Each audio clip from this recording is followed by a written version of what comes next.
feel there's ghosts inside your head. There's only one person to make sure everything is back in order.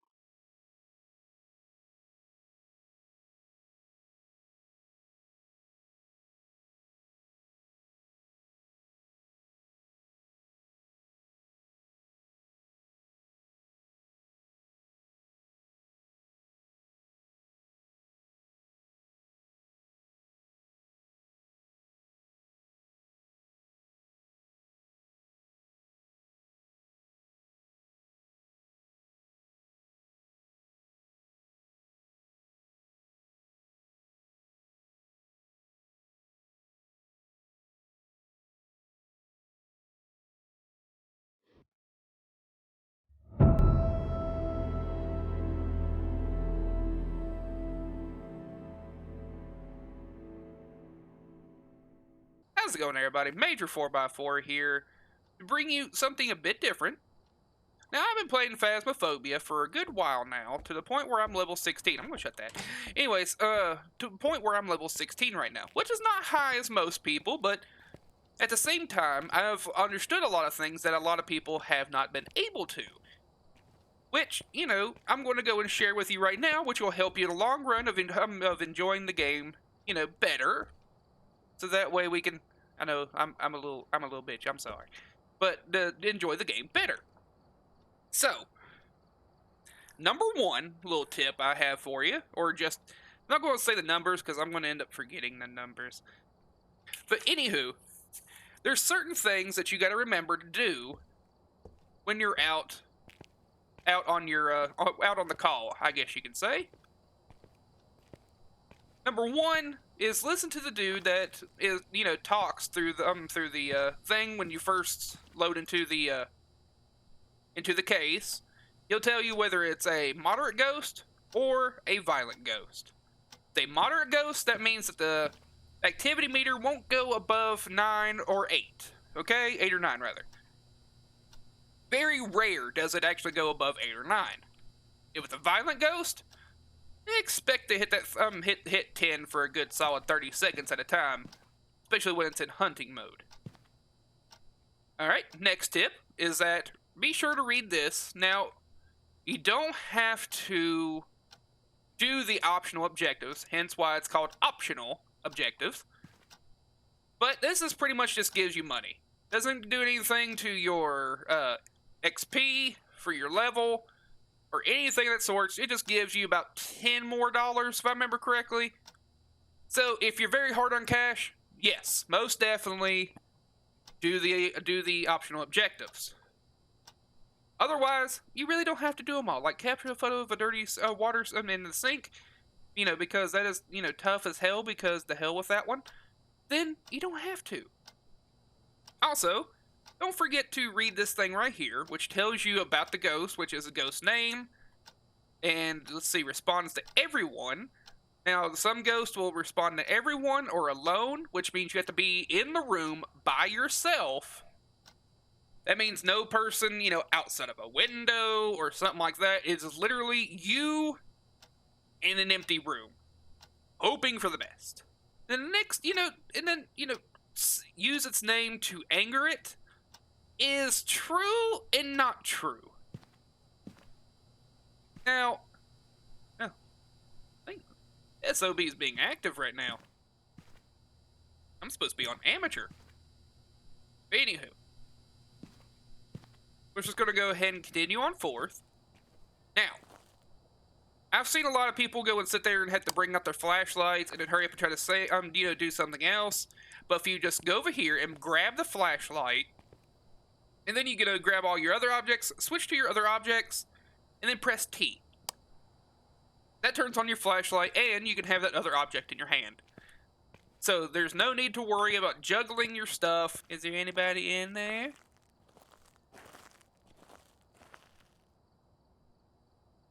A bit late on that sound, buddy. God, if I turned around and there was that ghost face right there, I probably would have pooped. Damn, he's shutting the doors and everything. Yeah, no. He is right inside that door. Okay, so another thing that people kind of get, you know, misinterpret rather, is that you can say anything to upset the ghost. AKA, I've played with a lot of random people in which they sit there and they're like, F this, F you, F this, you a bitch, and stuff like that. Trying to quote unquote anger the ghost that way. I mean, it is hilarious. Don't get me wrong. But you doing that right straight off, you don't have to say any of that. There is key words that you can use that you can interact with the ghost, anger the ghost, or make the ghost come out. And I'm going to leave a list down below, and it's not going to be in the description. It's going to be like where I found the list, so that way you can take a look at it on your own accord instead of having to scroll down for miles, of all the stuff that you can use to go and, interact with the ghost somehow, like with the spirit box, the Ouija board, or just general questions that you can ask.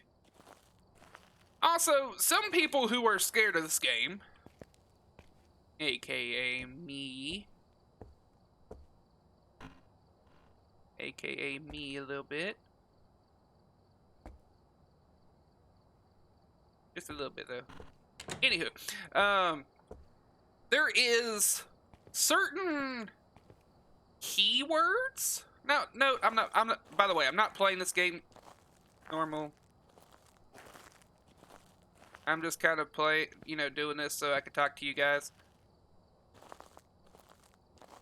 and be a little bitch at the same time, apparently. Anywho, I say that a lot, but you don't. There's several things that you can, several keywords that people use that actually triggers the ghost, in which you really don't really know until it's too late. And it's pretty cool that the developers put this sort of thing in there, where there's like little trigger words that you're going to say, because like I said, the ghost can even hear me right now, by the way. You don't have to hold V in order for you to talk out loud, or hit B to go and talk over the radio. No, it's purely you just talk. You don't have to hit V, you don't have to hit B, or anything of that sort. You just talk normal, and then it'll interact. By the way this thing's acting, I can pretty much tell what type of ghost this is. Some of the ghost trigger words are I'm scared, I am scared, scared, scary, spooky, horror, scare, frighten, panic, fright, hide, run, show your presence, show us, show me. Now, the biggest one I use is show your presence. Okay, that was creepy as shit. I said show your presence, and my damn ceiling light that I have on right now just dimmed just a little bit. You can go F yourself, okay? So, like I said, the biggest one I use is show your presence. And it usually gets like a little bit of a response and stuff like, see? Gives them like a little bit of a response and stuff like that. But I know some people who are, scared of this game, that's another trigger word that makes the ghost pretty much ignore that countdown barrier and makes it to where it just comes out a little bit to kind of frighten you. Like I said, which I think is awesome. Now, the easiest way to tell what some things are is how they act. Hello. Now, the EMF reader won't go off for every single ghost. That's also another misinterpretation that people have. They take the EMF reader and they keep on taking it with them, thinking that it'll just go off for any ghost that's out there. No. If your EMF reader goes off even the slightest little bit, it is guaranteed to go off for a level 5. So, when it's a level 5, that narrows down your search. Same thing with your thermometer. Now, your thermometer is a little bit different. When you use your thermometer, You can... You little bitch. Show your presence! By the way, the ghost cannot come outside this house. It can't. I'm sure there is going to be a troll from the developers at some point where they're going to think they're fine and there's going to be a ghost outside the damn trailer. But as of right now, the ghost cannot exit out this house. So if you're outside the house, you are safe. If you're inside the house, well, that's a completely different story. But the thermometer, back to my case, I go off topics. Anyways, the thermometer, the best way to tell, besides taking the thermometer with you, is to go inside of a room and look for your breath. If you see your breath, that means it's below. That means it's at freezing temperatures, which means that is another clue inside of your notebook. Now, your notebook is a very, very big key thing to all of this. This tells you what type of ghost you're dealing with, what their strengths are, weaknesses, so that way you can fight them off. The evidence in which it's in which it'd be that ghost or another ghost. And sometimes you can narrow down your search. Like if I were to go down to the very beginning, EMF level 5, that narrows down a whole bunch of them. So it'd be Phantom, Banshee, Jinn, Revenant, Shade, Oni, instead of all the others, because the other ones don't have an EMF level 5. Now, if I were to go inside there and I could see my breath, that narrows it down even more. And usually you can kind of narrow it down that way. Now, another little thing that people do, which, they seem to don't have patience. Show your presence. Still in there? Show your presence.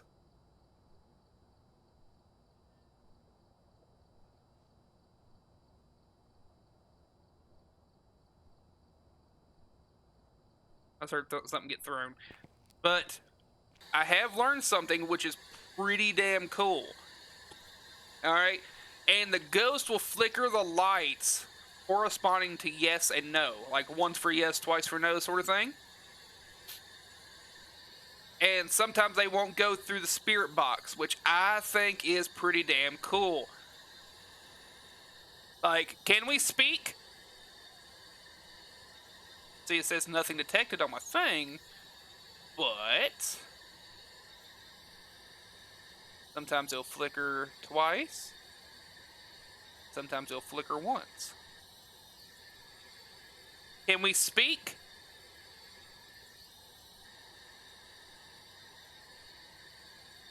Are you happy?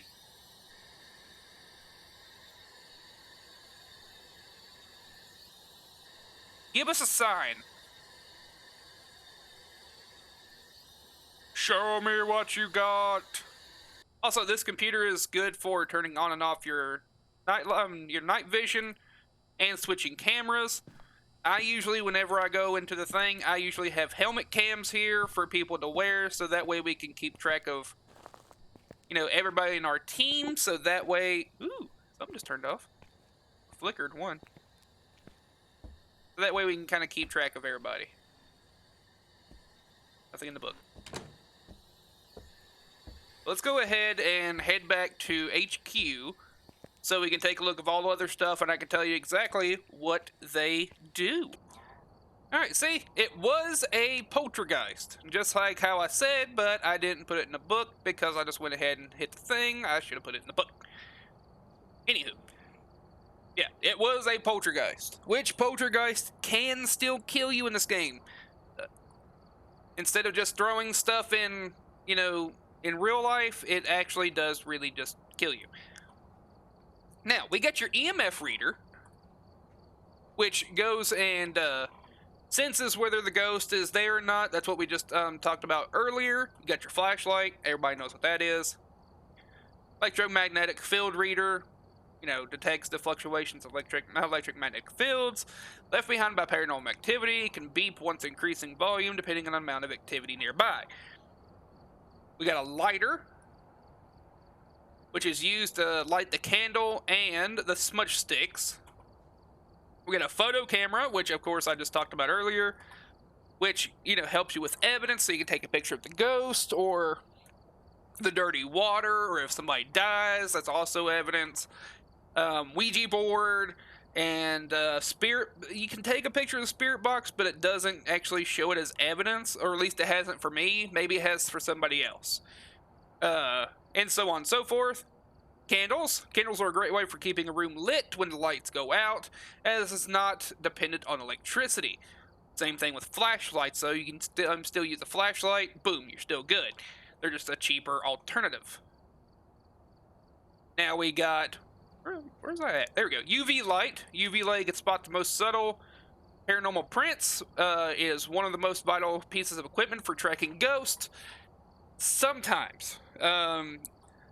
If all else fails, still grab a UV light or have one of your team members grab the UV light and use it to check for prints. The prints would normally be on a door or their footprints on the floor. So that's pretty much the two things to look at. Crucifix. This was things that most people were getting confused on how to use the crucifix. Now, the crucifix is used to stop the ghost from entering their physical form to attack you. It is advised to place them near the ghost. Now, that kind of steers you wrong a little bit. What you need to do is, as soon as a ghost appears, not in attack or anything of that sort, not in hunting form. Once it's in hunting form, the crucifix won't do shit. You gotta do it for when they go in, just like appear, just normally, and you throw the crucifix at them. Throw it at them, and then it'll stop. It'll kind of like give them a little bit of a cooldown, so you can take a look at other stuff. Video camera, I just told you about that. DSLR camera, fine-tuned to take videos of paranormal. The camera is a live feed to your base of operations. Spirit box. This uses FM transmission to go and capture the paranormal radio frequencies that is allowed to communication with spirits. You've seen this probably in like famous stuff like Ghost Hunters, Ghost of Interest, and stuff like that. That stuff that goes. The most annoying thing in the world to my ears. This one they didn't make annoying. I'm so happy for that. But what it does is it goes and hastily goes through the frequencies, so that way it'll sit there and create different frequencies for the ghost to actually talk to, because if you just leave it on one, it won't talk that much. Salt is toxic to most kinds of ghosts and will reveal their footsteps under a UV light. This is what I was just talking about earlier with the UV light. Put salt down, you'll see a footstep. Use your UV light, have a person take a picture of it, boom, evidence, or just put it in your book. Smudge sticks, burning smudge sticks, there we go, near a ghost will prevent it from attacking for a period of time. Sort of like the crucifix. The crucifix just has a longer period of time. But if you just light those, what you do is when you hold on to them, you hit F, and it automatically lights it. When you have a lighter in your inventory, you don't even have to have it out. Just press F. Things are lit. Put it in the room in which put it near the doorway, so that way when the ghost tries to go after you, it'll hit the smudge sticks. Boom. It'll knock it out. Tripod. Tripod is very useful. Tripod you can set up anywhere. I could have actually put one in the doorway, but it was just, I didn't put one out because, just in case I died at some point. But you take a tripod, put it somewhere, put the camera on top, boom, you're good. It can go anywhere instead of having to find a flat surface. Strong flashlight. This is an upgraded version of the flashlight designated to help for large areas when the lights go out. This thing is very nice. I love the strong flashlight. The strong flashlight is my buddy. It illuminates a whole entire room. It is very good. Now, use a regular flashlight for stuff like the houses and the barn house and stuff like that, because it's such a small area. The flashlight can kind of illuminate everything anyway. use a strong flashlight for the asylum and what was the other one? The high school. Use it for those two. It'll help you out tremendously. Motion sensor. Motion sensor. Motion sensor? There we go. Is a sensor that can detect most subtle changes in the atmosphere around it. That is actually very true. You can put it up against a wall, and if a person or a ghost goes through it, it'll go from a red light to a green light, back to a red light, which means something just passed through it, which can help you if you're wondering if the ghost is moving or not. Sound sensor? A sound sensor is a sensor that can listen to most quiet noises and vibrations in the air. It gets displayed as data in your base of operations. Right above right next to the map is your sound sensor area, which tells you if there is the most subtle change in sound. Now, it also picks up the sound of the other people, so if they're sitting there just kind of trotting around, it's going to pick up their sound too, so don't confuse that with the sound of the ghost. Now, if you're near the ghost for a long period of time, your sanity goes down. Sanity pills increases it. So it's vital for the asylum and the high school. Not really needed for, say, the houses or the barn house. Very much needed for asylum and high school. Because if you don't know your way out and your sanity keeps going down, that's an easy way for you to die. That's how you get dead quick. Is if your sanity goes down and the ghost goes in attack mode, it'll go after you first. It's whoever has the lowest sanity that's inside the house of the ghost that goes after first. So, ghost writing book is what I was just talking about earlier, known as the automatic writing book. If you place the book near a ghost, it will allow a certain ghost to write on it. Like I said, symbols, die, so on, so forth. Infrared light sensor. Now this kind of surprised people because I bought a few of these, and then I died and lost them. But anyways, I bought quite a few of these, and it really surprised the people how it worked when I played with it. It pretty much works as a motion sensor. You put it against the wall, and it works like the motion sensor. No, just like the motion sensor. I was going to try to compare it with something else, but that's pretty much it. Something goes through it, human or paranormal. It'll set off a light, a grid, if you will, to illuminate the surrounding area with a bright light. So it'll actually show you where the ghost is going, sort of thing. It's pretty damn cool. Parabolic microphone. The parabolic microphone can detect sound through walls at a great distance. This is a portable version of your sound sensor. This thing, I don't really like that much. Even in a ginormous area like the asylum in high school, this really didn't help at all. I tried to use it to go and detect where the phone ringing was, everything of that sorts, and it just did not work correctly. I'm not sure if I'm not using this right, but I'd say what you'd have to do is if you're in a big area, not the houses or anything of that sorts, just the big areas like the high school and asylum, this would be good to try to find subtle changes in sound. And also, it does go to the van. Like I said, it is a portable version of the sound sensor, so you won't hear anything, and it won't tell you anything. There'll be a number that kind of goes up and down, but mostly if a person is staying in the van, they can tell you if they hear a subtle sound. Glow stick can be used to help navigate in larger areas. You can take this, and it does glow like a UV light, so you can actually just set that down, and you can set it near a salt pile and automatically see a footprint instead of having to bring out the UV light, because the UV light is expensive, but you do start off with one. Or you can just use a glow stick.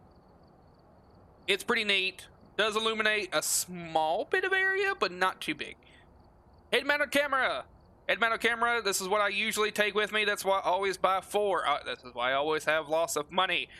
But I always give one to each team member. If I go with a team, I always give one to each team member just in case, something happens. We know what he saw, where he saw it, and everything of that sorts. And while people are walking, you can see ghost orbs.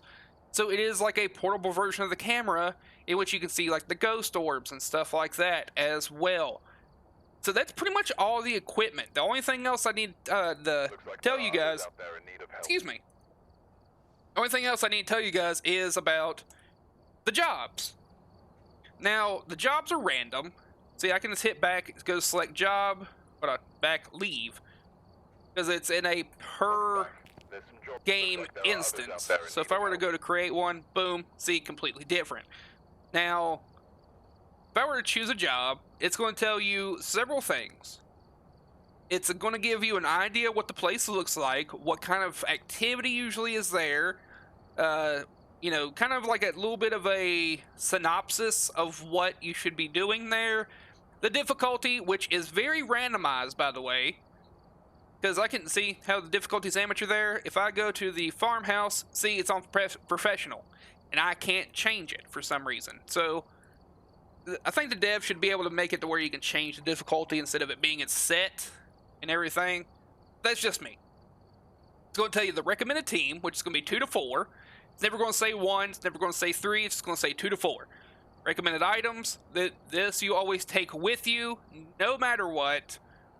If you don't take anything, bring whatever they say the recommended items is, because most likely the ghost is going to respond to that item.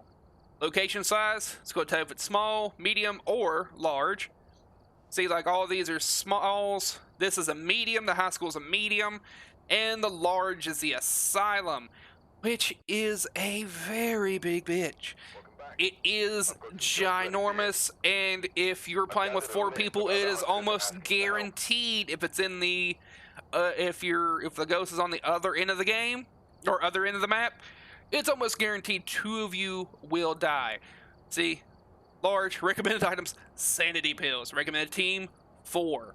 So it's the asylum is, oh god, I can do it on professional.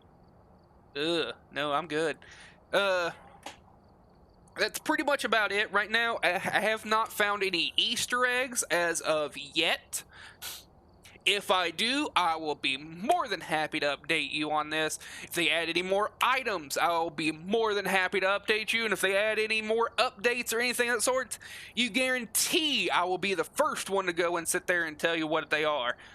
So, you guys have yourselves a wonderful day, and of course, be safe. And prepare for a series of Phasmophobia. Bye-bye!